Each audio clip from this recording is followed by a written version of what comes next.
bato mingi basaki ba chantage ya mabe balobaki bilobela na kati ya internet omona saki kindumba yango tomoni bandumba mingi bazali awa namoni pe mobali akati te tomoni pe ba étranger mtu babali bon ba Congo après ba saki kindumba bato bakati monte mais moi na toza sa baluba asa kindumba pourquoi pona baluba ya la kaboy moi so babali atapo akati au moins moi so babali tende atambula babi moya kama afingisa ba yakanyo soto mutu akozala amona ki mosa muluba asa kindumba lande na kato su ko lefu babala ide yango asa kindumba mais ça c'est comme ça mon comité.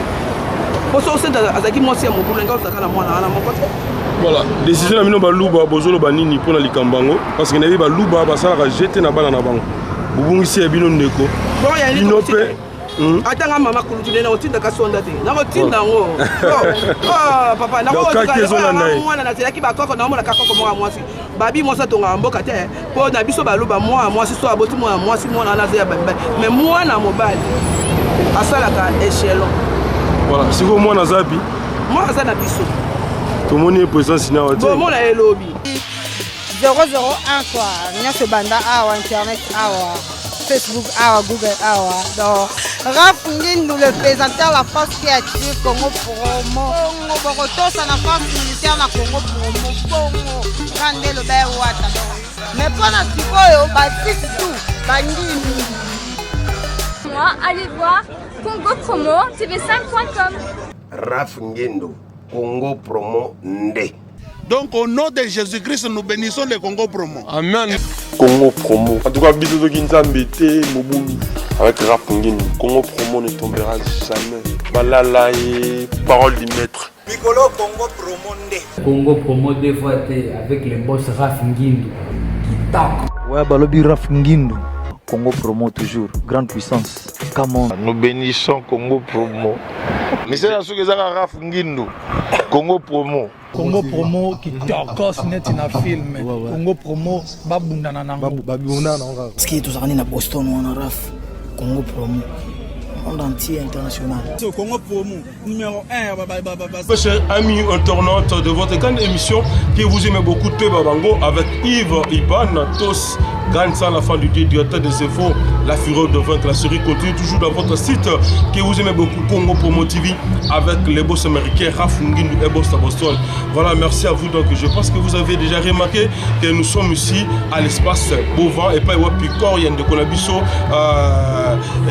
Kadima qui bon na mboka Inde oyo indien abomaki donc voilà tout ça awa déjà corps route ko ya lilo na aéroport international ya Njili et tout ça awa maintenant na lingua dans espace Bovan et pas web corps on est exposé to relax sabino en exclusivité hein beaucoup monde oncle Koloba beaucoup monde petit frère na Koloba beaucoup monde bande ko tuba Koloba o baza émotionné par rapport à baza émotionné par rapport à problème oyo et comme li bango na kati ya libota. Donc merci à toi hein balobi maréchal surveiller ça restaurant Yolezo donc azole l'ensemble la biso et to bosani télévé ko stadium ya couleur ya pembe ya mbechola et depuis Londres total la biso tozole la pe aussi ensemble na bande ko la biso ya famille Ndombasi donc to bosani télévé Claude Ndombasi auto couper la maman na ye et aussi ndoko sima bisiki aku azole la koko oyo atikiye donc ba fufi masakidi bazole la ensemble na biso et na ba Paula la non Schengen la barole maman na prince tozole la ndoko la biso kadima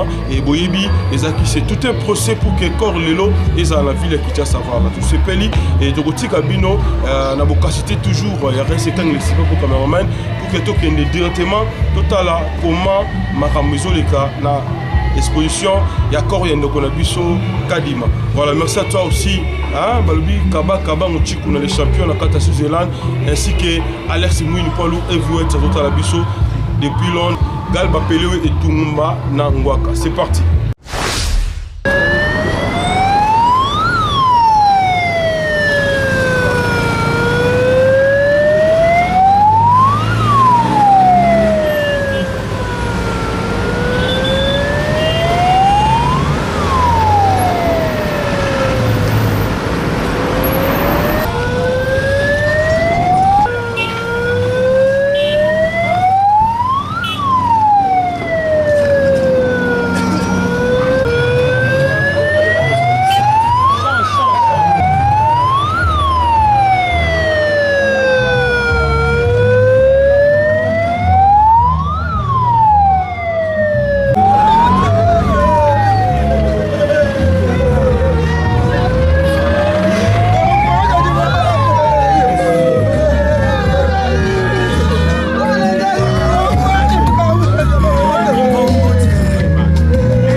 mashi aza na bomoi perte ezali se pamba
Bon, il paraît qu'il y a mes attentes entre vous, la famille.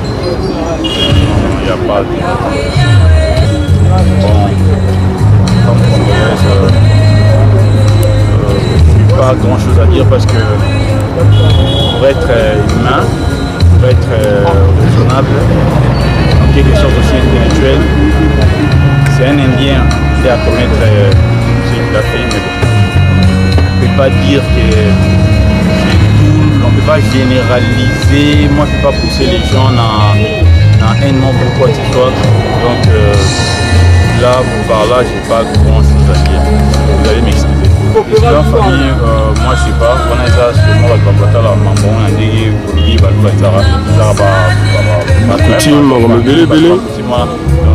moi là je sais rien sur ça.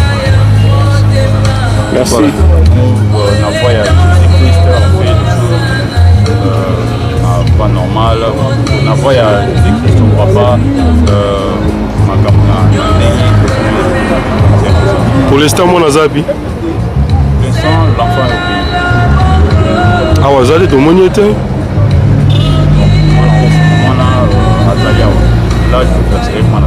Je suis l'oncle de Rachel Kadima. Je pense qu'on ne saurait pas ne pas remercier d'abord la population congolaise, toute la communauté congolaise de la RD Congo, précisément celle de Kinshasa, du soutien qui était la leur par rapport à ces événements. Je remercierai aussi tous les Congolais de la diaspora, de par le monde, tous les Congolais qui ont pu avoir ces nouvelles se sont mobilisés.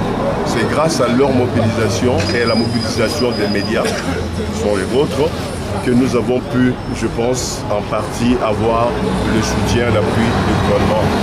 Le président de la République lui-même s'est impliqué. Je lui dis au passage merci.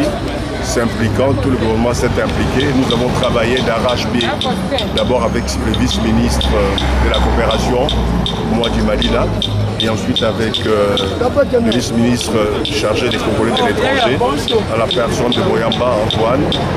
Tous nous ont aidés, ainsi que tout le personnel des affaires étrangères, jusqu'à ce que nous puissions arriver à ce jour. Il y avait un autre point important, en dehors du fait de rapatrier le corps de Cynthia. Il y avait un problème au niveau de la justice. L'enfant était mis à disposition de la justice. Nous avons eu le concours d'une dame très dynamique, perspicace, en la personne de Rosette Mossi, qui d'arrache-pied a tout fait pour pouvoir faire en sorte que la justice indienne puisse nous donner l'enfant. L'enfant est ici, la seule fille de Cynthia Saner, qui est arrivée il y a plus d'un mois. Rapidement, toujours avec le concours du mouvement congolais. Mésentente? Non, on parle de quelle mésentente? Il n'y a pas de mésentente. Moi, je ne vois pas de mésentente. Certes, il peut y avoir des quiproquos ici ou là. Ce n'est pas une mésentente. Je pense que s'il y avait mésentente, on n'en serait pas là. Il a fallu qu'il y ait une certaine cohésion, une certaine cohérence face aux démarches que nous effectuons auprès des autorités congolaises. S'il n'y avait pas entente, on n'en serait pas là. Donc voilà. Je pense qu'il n'y a pas vraiment de problème au sein de la famille. Donc, déjà, c'est une femme qui s'est mobilisée en premier. C'est notre ambassadrice Rosette Mossi. Et puis il y a eu aussi, vous avez vu à l'aéroport, l'implication du ministre des Gens qui était là. Un mot à la communauté congolaise, c'est de faire toujours attention. On dit bien sûr, l'amour n'a pas de frontières. Il faut savoir où on met le pied. Et il est nécessaire de connaître la culture des autres. C'est-à-dire, quand on a fait son choix, savoir comment se comporter par la suite, parce que ce n'est pas toujours évident. Quand on n'est pas de même culture, si on ne sait pas, on ne comprend pas le jeu de chaque culture, ça finit souvent très mal. Voilà notre chère et regrettée Cynthia. La personne qui devait la protéger, c'est cette personne qui l'a éliminée. Voilà. Donc, faire attention. Là, voilà. Donc, vous savez que les spéculations, il y en a. Cynthia était une femme publique, vous savez, elle a évolué dans le monde de la communication, de la publicité. Elle a été avec Chris, tout le monde l'a connue. Elle a travaillé pour un certain nombre de maisons. Elle était l'égérie de plusieurs maisons où elle a fait des publicités, notamment d'Apollo, si vous vous souvenez. Elle a fait aussi la publicité qui est bien connue des Congolais. Il s'agit de la gamme de produits dont j'oublie le nom, je ne sais pas si je peux faire la publicité. Vous pouvez. Ouais, donc elle a fait pas mal de publicités au niveau des médias. Donc c'est une femme qui était publique, tout le monde s'affichait avec elle. Mais le fait de s'afficher avec elle ne veut pas dire qu'elle sortait avec tous les hommes que vous voyez avec. Elle a travaillé aussi pour la boutique Lina Boutique. Vous le savez, c'est une place publique, les grands hôtels, on la voyait là-bas. Donc les spéculations, il y en a. Donc il faut savoir faire la part des choses. Ce qui est vrai et ce qui n'est pas vrai. Voilà. Donc les spéculations, on ne peut pas les arrêter. Sauf qu'à un moment donné, si ça continue, ce sont des allégations qu'on peut qualifier de mensongères. Cela suppose qu'on puisse éventuellement porter plainte. On n'en est pas encore là. J'espère que ça va se taire. Il y a un corps qui est arrivé. Je pense que quand il y a une mort, on doit respecter et puis lui rendre hommage, que son âme repose en paix. Voilà, le programme c'est comment? Le programme c'est que aujourd'hui c'est la veillée et puis demain aux alentours de midi, le corps va être amené au cimetière entre ciel et terre pour son enterrement. Merci. Azali yinde kwa mama Cynthia. Bon, pour la ngai na sina lobion à plusieurs reprises na bapebele bo batuni ngai pourquoi yo? Bato mingi basaki ba chantage ya mabe balobaki bilobela na kati ya internet au monde nasaki kindumba yango. Tomoni ba ndumba mingi bazali awa na moni pa mobile ya kati te. Tomoni pe ba étranger mtu babali bon ba Congo après ba sort ndumba bato bakati monter. Mais moi la chose ça baluba. Asa kindumba pourquoi? Pour la baluba ya la kaboy. Moi so babali atapo akati. Au moins moi so babali tende atambula. Babi moya kama afika ba ya kanyo soto. Mutu akozala amona ki mosa muluba asa kindumba lande na kato su ko ba bala idi yango asa kindumba. Mais c'est ça que ça mon comité. Pour ça, c'est azaki moi si mon boulot ngao sakana mwana ana mon côté. Ba wa zote mwana mususu ke moi si ata ba semte ba ningete. Ya famille mobali balinga Cynthia te. Babi bango babala ke kolo mususu. Mais tant makambo ya lebele comme oyebi ke bango ba proposer maman Cynthia combien pour maman Cynthia mo libala mama. Ataki ke mwana libala. Alingani mukasi akoka mona bango. Ya kwatika ke boya kimbongo abaki combien mwana bala.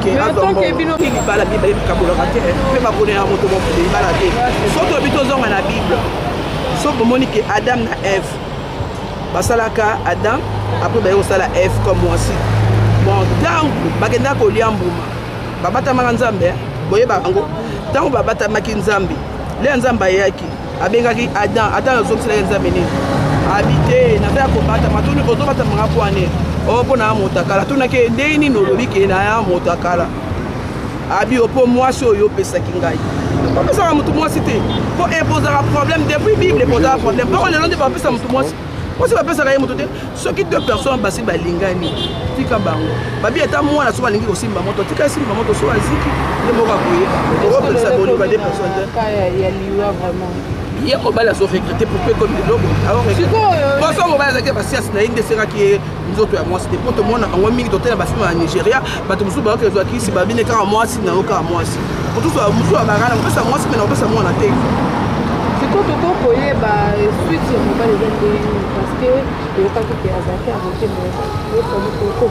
mais si asa arrêté ti le bon maman ya mwana ngaki il faut de sort na ye maman ngana bungusi ya ngata yo monde mo sa de lolo ba mo kam to ko kuna bonyo maman ngana bon makamba na pour mwana mobile azaki kuna azaki muke yeso ka do baka bango te na masanga oya mobile kamera nga osala likambo talaka ko adoke na mwana na ye moko adoke se meki na ye adoke na mwasi yo kasi na binga ya Cynthia wana mobile wana drogué te pa kokata ay ozaki tumba ezakita kita voilà décision na mino baluba bozolo banini pona likambango parce que na ba luba basala jeter na bana na bango bubungisi ya bino ndeko bino pe atanga mama kulutune na otinda kasonda te na otinda ngo oh papa na mwana na telaki bakoko na mona kakoko mwa mwasi babi mwasa tonga mboka te po na biso baluba mwa mwasi so aboti mwa mwasi mwana na zeya babi mais mwana mobali asalaka échelon voilà siko mwana zapi mwana za na biso to moni présence na hotel bon mona elobi lobi hein ah OK merci maman OK merci 001 quoi nyase banda awa internet awa Facebook awa Google awa donc Raph Ngindu le présentateur la force créative Congo Promo Congo Bokotosa na force militaire na Congo Promo Congo Grande le bel wata mais pour la sikoyo baptiste tout bangini. Faites comme moi, allez voir Congo Promo TV5.com. Raf Ngendo, Congo Promo Nde. Donc au nom de Jésus-Christ, nous bénissons le Congo Promo. Amen. Congo Promo. En tout cas, bisous de Kinzambete, Mobumu. Avec Raf Ngendo, Congo Promo ne tombera jamais. Balala et parole du maître. Piccolo Congo Promo Nde. Ouais, balobi Raf Ngendo, Congo Promo toujours, grande puissance. Come on. Nous bénissons Congo Promo. Mais c'est la chose que Raf Ngendo, Congo Promo. Congo Promo qui tokos net na film. Congo Promo babundana nango. Parce que tous à Boston on a Raf Congo Promo. Monde entier international. Congo Promo numéro 1 site tout. Congo Promo deux fois avec le boss Raf Ngendo. Il nous dit les jeunes leaders de la gaille. Artiste na yo Congo Promo pour la promotion de toute la culture congolaise. Qui tape. Vraiment on va s'amuser et les Yambongo.